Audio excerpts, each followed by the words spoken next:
Hello, thanks for stopping by Flea's Bourbon Journey. Tonight I'm going to give you my thoughts on a bottle that cost me under $30 here in the Omaha metro area. It's Kentucky Owl Wiseman American Straight Bourbon Whiskey. 45.4% alcohol by volume, 90.8 proof. Now, this was originally established in 1879. The artisanal traditions and heritage of Charles Dedman and the Kentucky Owl brand have been preserved to ensure the outstanding quality and spirit of the brand continue, withstanding the test of time. Now, this is distilled in Kentucky, bottled by Kentucky Owl LLC in Louisiana. Now, I'm familiar with Kentucky Owl. I had seen other products with that name on them, but never pulled the trigger. And I did see that some of their products were going quite expensively, some of their higher end products. But this was the first product of theirs I found that was in my I'll pay that to try price range. Do any of you ever fear buying that bottle for that $60 or $70 for fear that you won't like the bottle and you'll have a $60 or $70 regret on your hands? Let me know in the comments down below this video if you've had that happen to you. Some of you might recall a previous video I did regarding Rogue Spirits Dead Guy whiskey. That one still gives me nightmares. But anyway, this one does not. This one was very pleasant and surprising. For less than $30, I found it to be a relatively inexpensive, relatively smooth, relatively flavorful offering. But I'll tell you what, enough of hearing me talk. Let's get to pouring, let's get to drinking, and let's get to reviewing. One of the first things that struck me about this was that it doesn't have a terribly dark color to it. Okay, it's a light brown. I wouldn't quite call it caramel because it is darker than that, but it's not as dark as some of the older aged bourbons that I've found. Now, I will tell you that I don't know specifically what the age statement is for this, okay? But it is listed as bourbon, so that means it had to be aged at least 2 years in new charred oak barrels. All things considered, let's see what the nose can tell us tonight.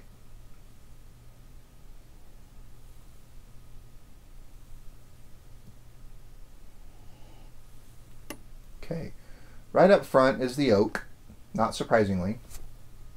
Oak is pretty predominant in most bourbons, and in a lot of whiskeys for that matter. So we expect to have oak on the nose and on the palate. Right behind the oak is a little hit of a citrus, almost like a light,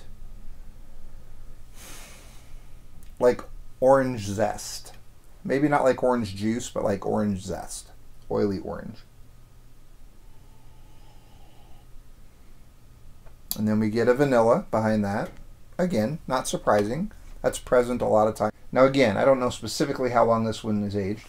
If you happen to know how long it's aged, hit me in the comments. I didn't take the time to research that before I brought you tonight's video. So sue me. Wait, no, don't sue me. I can't really afford a lawyer right now.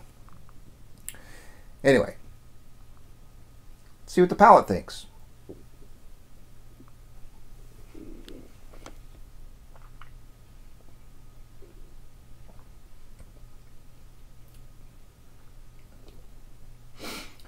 So on the very front, right at the beginning, sorry, I forgot that my palate gives me a reaction to this one. Each time I've tasted this, whether it was neat like this, or on the rocks, or in an old-fashioned, which are my three go-tos, I find that my palate so enjoys this that I begin to salivate, and it's a little embarrassing, and I'm not trying to gross you out, but still going. But anyway, so besides the expressive salivary output, what I get right on the beginning of this is a dark fruit. Maybe not plum, maybe a prune, like a dried plum. Okay? It's condensed and very, very earth sweet, if that makes any sense. An earthy kind of sweet, like a dried fruit would be. So I would say probably like a prune kind of flavor. It's a good flavor. I enjoy prunes. But that hits you right up front. Then there's a lull in between. Just sort of a smoothness right after that. And then in the middle, we get into a nice light oak. It's stronger than a toasted, but not as much as a level 4 char would normally put into a bourbon. Probably something around a number 2 or a number 3 char without toasting on the barrel would be my guess.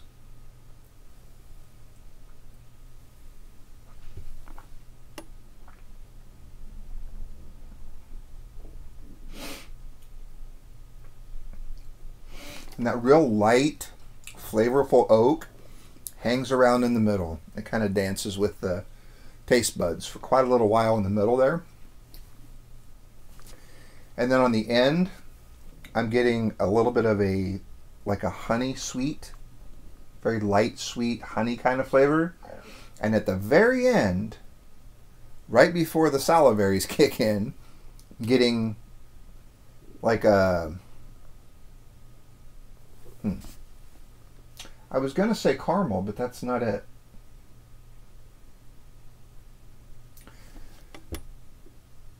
You know how when you're a kid or even as an adult, you'll make toast and you'll put some butter on there.